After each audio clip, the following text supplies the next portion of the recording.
തിരുവനന്തപുരത്ത് ക്ലാസ് മുറിയിൽ പൂട്ടിയിട്ട് വിദ്യാർത്ഥികളെ ഏത്തമിടിച്ച അധ്യാപികയ്ക്ക് കാരണം കാണിക്കൽ നോട്ടീസ്. കോട്ടൺ ഹിൽ സ്കൂളിലെ അധ്യാപിക ദരീഫയ്ക്കാണ് ഡിഡിയുടെ കാരണം കാണിക്കൽ നോട്ടീസ്. സുജിത് സുരേന്ദ്രൻ തിരുവനന്തപുരത്ത് ചേരുന്നു കൂടുതൽ വിവരങ്ങളുമായി. സുജിത്ത്, ഇത്തരത്തിലുള്ള പ്രാകൃതമായ നടപടി അത് പാടില്ല എന്ന നിലപാടിൽ തന്നെയാണ് വിദ്യാഭ്യാസ വകുപ്പുമുള്ളത്. മന്ത്രി ആ രീതിയിൽ പ്രതികരിച്ചിട്ടുമുണ്ടല്ലോ ഈ വിഷയത്തിൽ. ഇപ്പോൾ എന്താണ് സംഭവിച്ചത് എന്ന് നമുക്ക് മനസ്സിലാക്കാൻ കഴിയുന്നുണ്ടോ? എന്തിനാണ് ഈ ഏത്തമിടിക്കൽ പോലുള്ള നടപടിയിലേക്ക് അധ്യാപിക പോയത്? ഒപ്പം തന്നെ എന്ത് നടപടിയായിരിക്കും ഇവർക്കെതിരെ ഉണ്ടാവുക?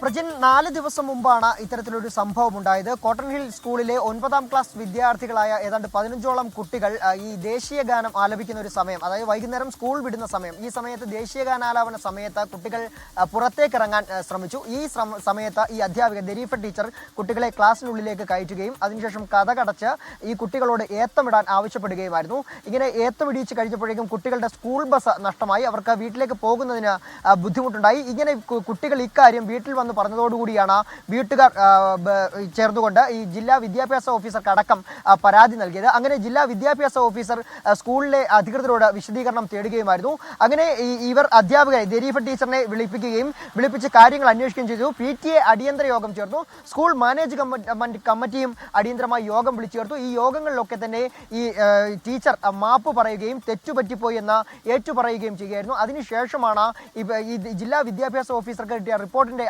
അടിസ്ഥാനത്തിൽ ഈ റിപ്പോർട്ട് ഉപവിദ്യാഭ്യാസ ഡയറക്ടർ ലഭിക്കുകയും റിപ്പോർട്ടിന്റെ അടിസ്ഥാനത്തിൽ ടീച്ചറോട് വിശദീകരണം തേടുകയുമായിരുന്നു. കാരണം കാണിക്കൽ നോട്ടീസിന് അയക്കുകയും ചെയ്തു. വിദ്യാഭ്യാസ മന്ത്രിയുടെ ഇടപെടലിലാണ് ഈ നടപടികളൊക്കെ തന്നെ ഉണ്ടായത്. എന്തായാലും വിദ്യാഭ്യാസ മന്ത്രി ഇപ്പോൾ ഈ കാര്യത്തിൽ പ്രതികരിച്ചിരിക്കുന്നത് ഇതൊരു പ്രാകൃതമായ നടപടിയാണ്.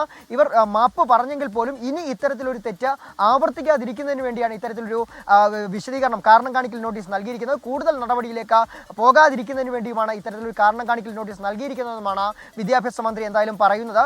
ഇനിയിപ്പോൾ കൂടുതൽ നടപടികൾ ഏതെങ്കിലും തരത്തിൽ ഉണ്ടാകുമോ എന്നുള്ളതൊക്കെ തന്നെ കാത്തിരുന്ന് കാണേണ്ടതാണ്. പ്രജിത്ത്. സുജിത് സുരേന്ദ്രനാണ് തിരുവനന്തപുരത്ത് വിശദാംശങ്ങൾ നൽകിയത്.